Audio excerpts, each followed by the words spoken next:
All right, I'm sure you've been there, clicking on a video clip, expecting the audio to follow along with it, but no, for some reason it doesn't, and now your video and audio are out of sync. This is because of something called link selection. When it's off, clips on the timeline that contain both video and audio are treated as if they are disconnected. Toggling it on links them back together. Keeping link selection enabled ensures that your clips with both video and audio don't fall out of sync, and that's a good thing.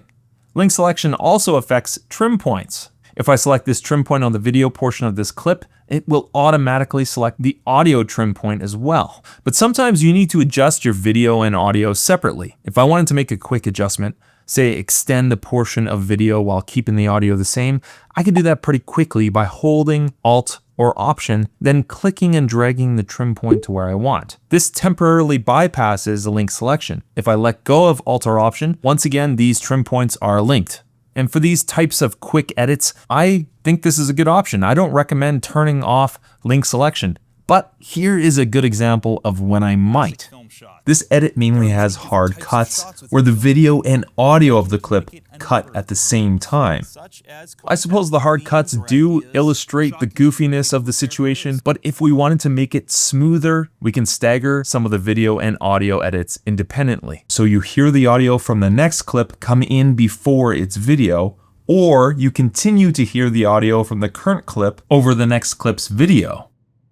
So if I select the edit itself and I try to adjust, well, both the audio and video are selected. I can hold Alt or Option to independently select the edit, but instead I'll toggle off link selection. The advantage of using the link selection shortcut is that you don't have to hold down modifier keys constantly, which can get clunky. You can simply toggle link selection on or off as needed. And now I'll make some adjustments.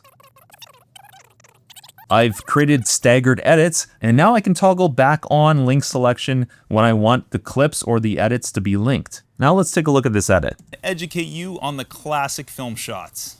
There are many different types of shots within filmmaking that can communicate a number of different things, such as context, themes, or ideas. A shot can communicate who. So you can see here now all the clips kind of feel like they're connected through the audio and video because they're staggered. But I'll probably rework this and make hard edits so that we can create some contrast between each shot to illustrate the humor of the situation, because it's a bit weird that I'm sitting on a small bike. Now, another kind of cool but maybe annoying thing about link selection is that turning off link selection actually gives you the opposite behavior with the Alt or Option modifier key. So I'll turn link selection off, and now watch what happens when I select a clip while holding Alt or Option. It temporarily acts like link selection is on, whereas if I don't hold the Alt or Option key, it selects the video and audio independently of each other. Holding Alt or Option creates temporary link selection. It's essentially the same as using the Alt or Option modifier to independently select the audio or video,